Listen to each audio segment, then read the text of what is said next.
What's up, all my international people of the world? It's your boy Miles Away back again once again with another video for you today. Now, if you hear some ticking in the background, I'm baking. Okay, I was saying I'm baking cookies, but let's pause that real quick.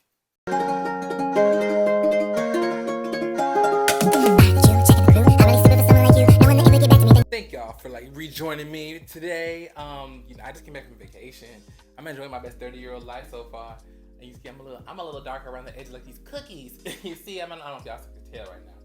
I'm a bit darker, I'm a bit more chocolate. I'm about to go back on vacation too. So what it is, ho? What's up? A nigga about to be in the sun. Hey. And I can't wait. But anyways, that's not what y'all are here for. Y'all not here for me to be gloating about my vacation plans. You are here to be talking about this conundrum that we are currently under in male R&B dumb. It's a paradox. It's an issue. It's a problem. Male R&B is it's under fire. And I think this is why people a lot of times say that R&B is kind of like dying, a dying form, because honestly, the women are carrying their weight, but they can only do so much.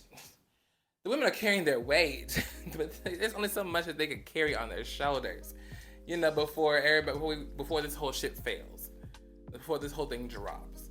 Male R&B stars, where we at? Where we at? Come on now, we gotta start picking up the pace. So this is crazy because male R&B used to be such a driving force on the charts, on the Billboard, in our daily lives for the culture.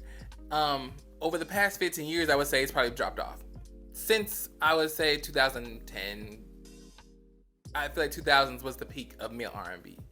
Ever since then, it's kind of whoop, and we're done. We used to have acts like New Edition, like Bobby Brown, like Marvin Gaye, like Earth, Wind, and Fire. You bring it more current, we got Maria, we had Genuine, Neo, Jodeci, we had August Alsina, Trey Songz, Chris Brown. We had all these amazing R&B stars once upon a time who used to be the soundtrack to our lives. And now it seems like R&B does not produce superstars anymore. R&B does not produce male superstars anymore in particular.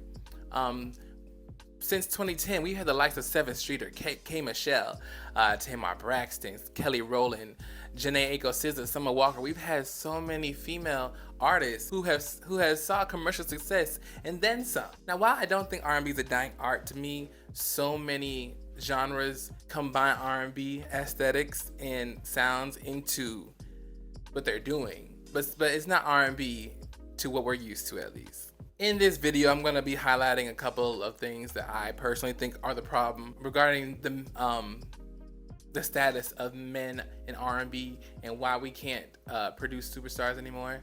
Unfortunately, and I gotta say this again. This is my opinion, Miles' opinion. If you think I'm wrong, if you think I'm confused or whatever, feel free to comment. I would love for you to comment, please. In fact, like, comment, and subscribe to the channel while you're at it. And tell me how wrong I am. So we're gonna start with my first issue with these men in these R&B streets. So we're gonna talk about the performance aspect of it all. We're gonna break the performance down into two groups. One, the tired, stereotypical aesthetic of a male R&B star. And then two, the fact that these men can't sing. Starting with the aesthetic. Male R&B stars tend to fit into about 4 groups. You got your pretty boy, you got your dancer, you got your thug, and you got your naturalist, your spiritualist, your other. Think of it like the neo soul kind of guy. And they all kind of intersect. They can intersect with each other. You could have your pretty boy dancer, you could have your thug, pretty boy, whatever the case may be. They intersect. It's possible. While it is not a bad thing, that if you fit into any of these 4 groups, obviously you got to be marketed somewhere. However, I feel like over the past 30, 40 years, I want to say, everybody kind of has graduated from the school of Dance a Pretty Boy. And that's like the James Brown, the Michael Jackson school of rock. You know what I'm saying? Everybody wants to be the dancer. Everybody wants to be the pretty boy. And then we have the thugs, you know? we got thugs now. The thug aesthetic, I should say, in R&B now. That's been growing since late 80s, mid 90s, or beginning of the 90s. Before we used to have ballads. Everything used to be a ballad. Every R&B song used to be a ballad. It used to be love heavy, very much you're singing your heart out. Up until the mid 80s, the 90s with the New Jack Swing era, and you know, rap becoming a big thing, rap and hip hop becoming a huge thing during that time. Producers started melding the sounds of R&B with hip hop. With everybody wanted a dance track, everybody wanted an upbeat track. You know, that's how we got albums like Control by Janet Jackson. That's how we got, you know, New Edition. That's how we got Bobby Brown and Teddy Riley. We got the producers of Jimmy Jam and Terry Lewis. You know, we got all these notable names in R&B who started playing with the sounds of hip hop. And because, you know, we got the sound of it, obviously people wanted to match that with the aesthetic. Everybody wanted to dance. Everybody wanted to party. And while that's never a bad thing. You know, we don't always need to be slow dancing. We don't need to be, you know, drowning in our tears listening to, you know, love songs 24/7. I feel like we lost the plot. I feel like we have lost the plot heavily regarding how we are to look at our R&B stars now. I'm gonna be real with you. The dancer, the pretty boy aesthetic is tired. The thug aesthetic is tired. The run has came and went. We've seen it all regarding at least those particular aspects of it. And not to say that like you know, like the neo soul, you know, trope isn't as tired, because honestly it kind of is too. But at the same time, you know, I feel like that's like the last little bit of R&B that we got to cling on to from our past days. Now, me, I'm not a person who doesn't think that R&B, you know, needs to sound like how it used to sound. But I'm a person who wants that emotion back into our performances and into the music, but we'll get into the music in a second. I'm tired of these men out here relying on their looks and these 1-2s to get away with bloody murder of R&B. I'm tired of it. Chris Brown was literally our last real superstar in R&B for the men. He was our last one when it comes to like the dancing and the pretty boy aesthetic. You know, we had so many artists like that. Chris Brown, Usher, Justin Timberlake, Neo. You know, everybody wanted to be like them growing up. We did. And then you got, you know, going forward, you had people like Justin Bieber, who when he did his thing, who was heavily influenced by R&B, let's be real, by R&B stars. But you see that after 2010, we haven't seen that much at all, you know? You know, there's little spots and places, you know, and little niches of that aesthetic, but we haven't really seen that because it was tired.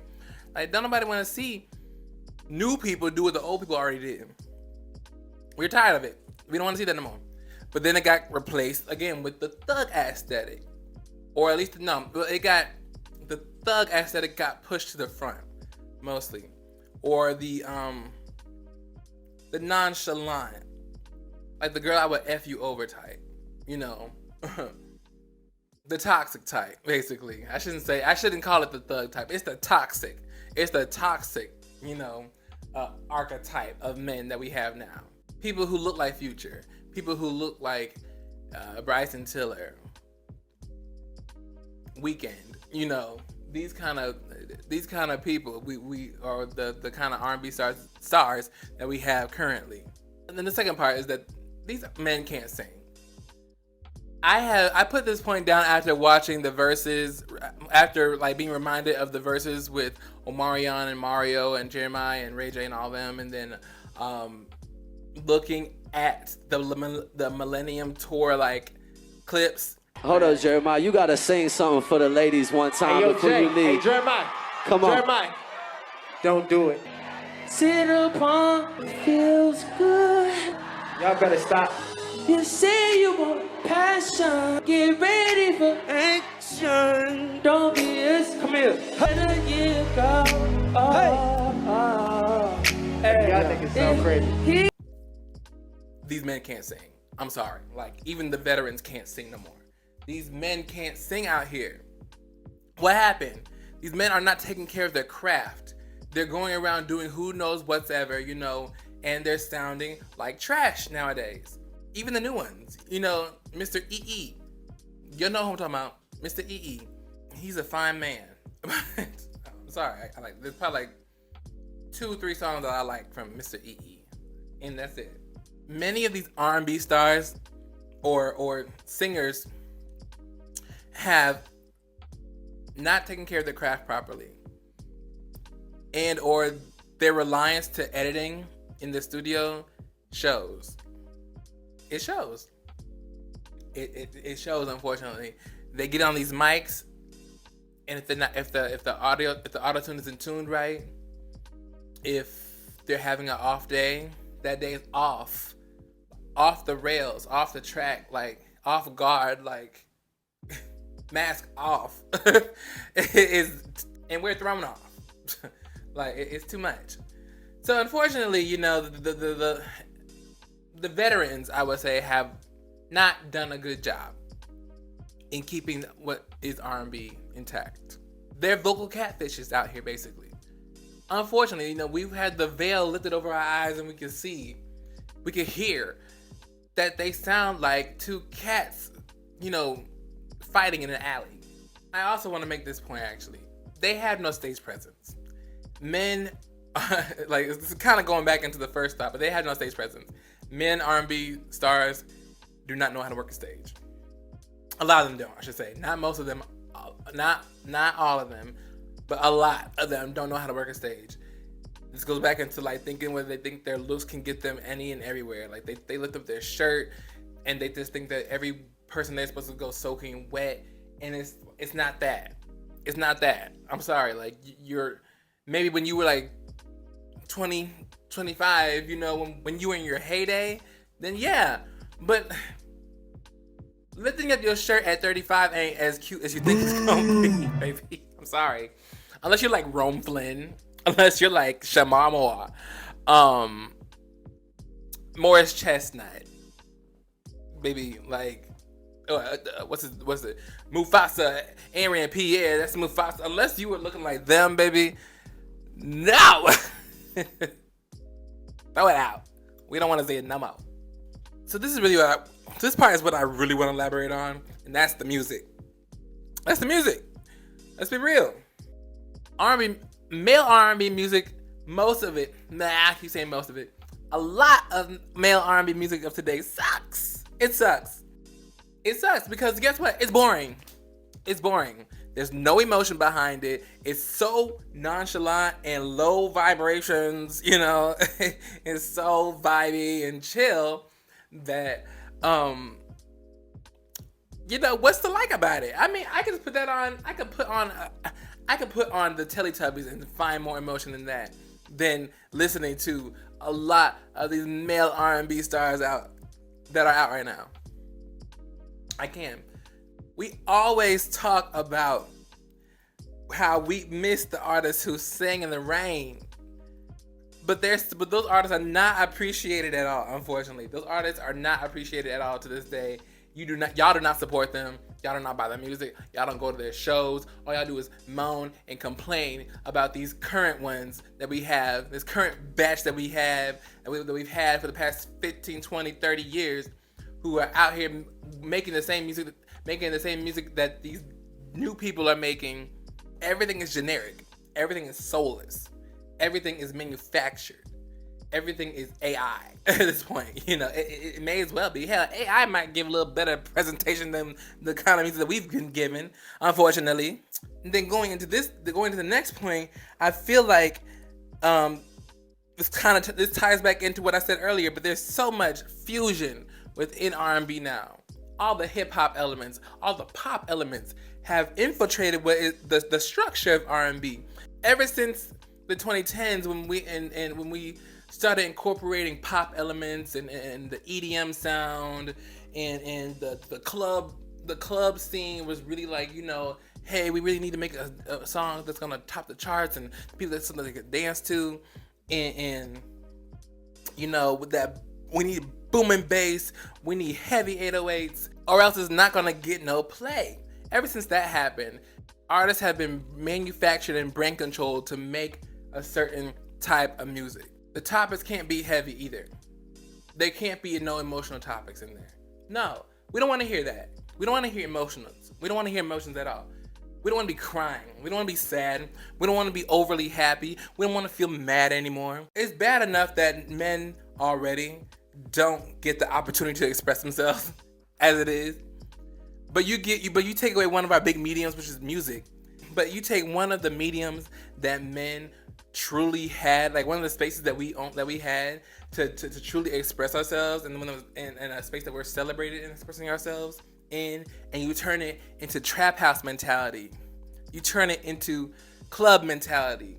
And now you got dumbed down, numbed down music that makes you feel drug induced and drunk and you know, you high, you know, it don't matter what it is. You just don't feel the emotion no more. It's to the point now with these award shows and all these Billboard categories, all like there's never just an inclusion of R&B. Besides like the traditional R&B Grammy, like, you know, award. But other than that, like there's never just an R&B section. Everything has to be hip hop and R&B. Hip hop and R&B. Don't let it just be R&B because that's considered adult contemporary. The fusion of genres with hip hop, with R&B was a necessary step to move the needle forward with the sound. I'm not an old head fully. I'm not a person who just thinks that, you know, what was good back then was the perfect thing and it didn't need to be changed at all, and what the method and the sound of today is just whack. No, it needs help though. It needs resuscitation. I will say that the sound of today needs a life jacket. One thing I really do miss about the music is that not everything used to be so vulgar. You know, I really do enjoy and miss the times when R&B was still had its innocence.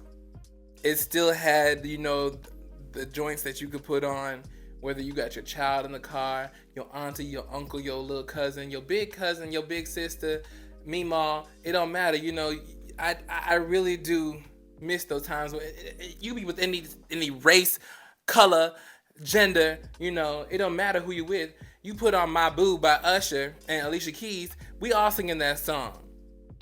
You put on Love, Keisha Cole, we all blasting that joint. They got kids singing that song in school now. I miss the days when you could just listen to music and not have to turn down or worry about, you know, what your mama gonna hear. So saying all that, you know, kind of me just spouting and ranting, honestly. I don't know if there's any kind of order to what I'm saying at all. But ending this in conclusion, I really do think that the people of today need to wake up and realize that, you know, male R&B has so much potential that has not been tapped into. It has so much potential and so much to be elaborated on and so much to look back at that we can pull from, you know, into our future. If we can get this mentality and get these and allow the space for men to really be emotional, to be creative, visually and audibly. Put the talent back on the stage, please. Put it back on the stage. We miss it. And we've had great artists, great male artists since the 2010s. We had Eric Bellinger, Sir, Miguel, I want to get this right, Daniel Caesar, you know, Destin Conrad. So many great artists since then that really keep R&B, male R&B alive. But y'all need to support these people. Support your independent artists. Support your bubbling and under artists who are signed. Support the ones that you see on your Apple Music just released, on your Spotify just released. Support the people who sound like your favorite artists.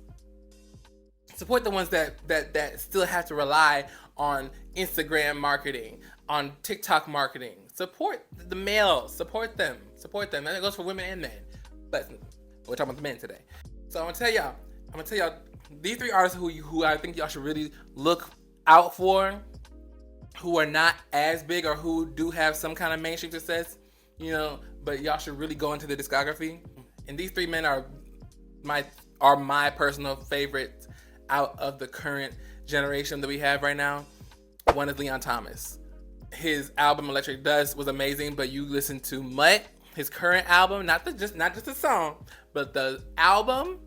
Oh my God, Mutt is amazing. The album is amazing. The title track, catchy, an earworm. We all love that song. It didn't need the Chris Brown feature, but that's not that there. The song itself is amazing. The album sounds like a jazzy, soulful rendition of today's R&B climate. It's so well put together, and it just traps you into this lull, into this lull, and entrances you. I love it. Leon Thomas, you did your big one. Number 2 is Mr. Duran Bernard. Hands down, I think if I had to rank them, Duran Bernard would be number 1. I'm sorry, I'm not ranking them, just naming them, but he would be number 1. Phenomenal performer. Like literally one of the best male voices of today. He wears his influences on his sleeve. Even though one of them influences is Bugs Bunny, we'll take it. We'll take it. But of course, what else can you expect from being one of Erykah Badu's background singers? Like, Miss Badu always has the singers on deck. Something about that Mr. Duran. Mr. Bernard, he's a true gem. He's a gem among stones. And his current album, Bloom, I listened to the album when I was at work. And I was just sitting to myself. And I was going through some things at the time. So it didn't help. I was going through some things at the time. But listening to songs like Completed and Overqualified and Flounce and Reaching. Songs like he has truly studied the greats. The ones that he's worked under and people who he has just looked at. Truly, I cannot give him enough praise, and I hope one day I can actually just sit there and say more to him. I met him one time, and I want to just really just sit down and talk to him one day and just I want to be his friend. I want to be his friend. Yes. Anyways, ooh, my hat. I'm that nigga, I think you heard me. Yeah. I'm a bad bitch, I'm that nigga, everything you're wondering.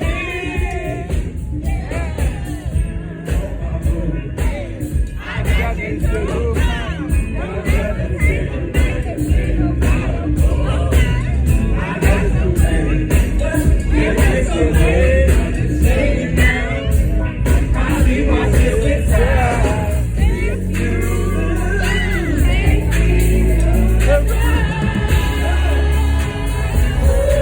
And then my third artist is, of course, Mr. Lucky Daye.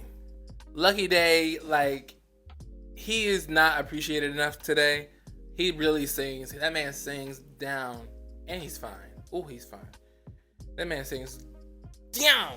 His latest album, Algorithm, heavily Prince inspired. He sings his heart out.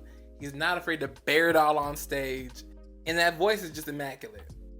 Now, I love Algorithm, but Candy Drip is what y'all need to get into. Candy Drip, that's the album with Ego and NWA. Those songs just like, ooh, God Body. Oh Lord, get into Candy Drip, the album. You won't be disappointed. All right, that's it for my rant, you guys. Thank you for listening to me. Again, don't forget to like, comment, and subscribe to the channel. My name is Miles Away, Miles with a Y, Away with an I. Please follow me on all platforms that I'm on, which is Instagram and TikTok. Oops, something fell. Instagram and TikTok at Miles Away, MYLESAWAI. And yeah, thank you guys for listening.